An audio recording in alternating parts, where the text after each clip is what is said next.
Good afternoon, everyone, and happy Thursday. I'm Romney Smith at WTOC for the News Now, giving you local updates and stories that we're working on right now. Thank you so much for joining us, especially those of you on Facebook leaving comments. We certainly appreciate the interactiveness. All right, so we're working right now with the Savannah Police Department to learn more information about the circumstances leading to the death of a woman. At this point in time, police say that they are actively investigating Alexa Brodak's death. Her body was discovered around 3:30 Monday, July 8th at West Boundary Street near Cohen Street. Now, we got several viewer calls about this and actually asked them on Monday about this, and they said they were not investigating a death. They got back to us today saying actually they were.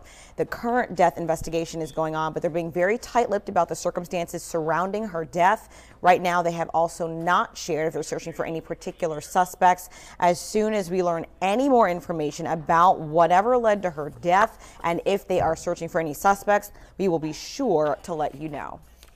We're also following up on a crash that happened this morning, sending everyone in the vehicles involved to the hospital. So it happened at westbound lanes on East Montgomery Crossroad near Waters Avenue. It was pretty early, around 6:30 this morning.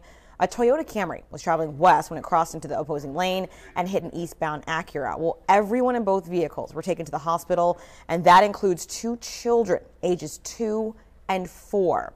They were treated for serious injuries. Right now, that crash remains under investigation.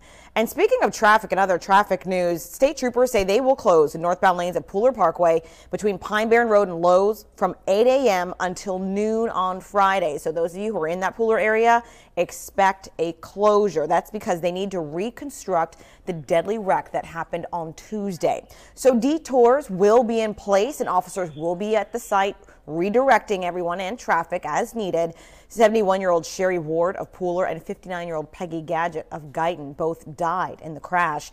Georgia State Patrol says that the 37-year-old driver from Clio of the other vehicle, Andrew Bowens, he's alive. He's in the hospital right now at last check, and he is the at-fault driver. Charges are pending against him, and he will face those as soon as he gets out of the hospital.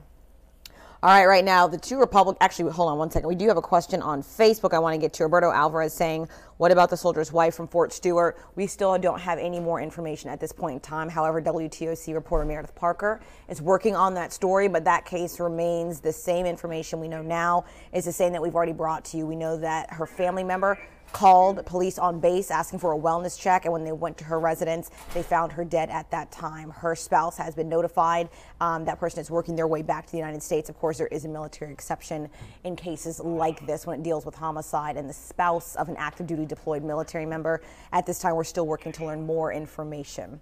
All right, so the two Republicans still running for Georgia's governorship will meet face to face tonight. The current Lieutenant Governor, Casey Cagle, and Secretary of State Brian Kemp will debate each other in Atlanta. They just met last week in Columbus. This is video from that event. Since then, Kemp's campaign actually released an audio recording of Cagle commenting on the primary contest. He's heard saying that the election would be about who could be the craziest. Cagle's campaign called that, quote, dirty politics from Kemp's can't. In other political news, financial reports show that the race is actually the most expensive in Georgia's history. Between the 7 candidates who all started the race, they all raised about $33 million together. Lieutenant Governor Casey Cagle raised the most money with more than $10.5 million. Kemp raised about $4.5 million, and the Democrat left in the race saved money by not being in the runoff. Stacey Abrams has raised $6 million so far. All right, well, I don't have to tell you guys, of course, y'all know that today is another very hot day. Taking a look at the iPad right now, I have the WTOC First Alert Twitter account up. This is where all of our meteorologists contribute to the different tweets to keep you informed at all times. As you can see, it's hot. Upper 90s, 96, 96. We will slowly drop as the afternoon continues, 95, 94, 91 by the time we're about 6 p.m.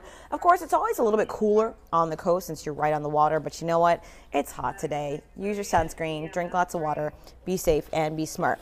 And actually, that's the last comment we got on Facebook. Kenja Harmon says, what's the weather today? So that was right on time. Glad we can answer that question for you. And Daniel Armstrong weighing in saying, happy water festival. Y'all come to Beaufort tomorrow. We are aware of that. We've run that story in the news. So thank you so much for the invitation. We love our low country viewers. All right. So I don't have any questions right now. So I will get back to you guys at 3 o'clock with another news update. We have several more stories that we're working on. You can always reach us on our website, WTOC.com.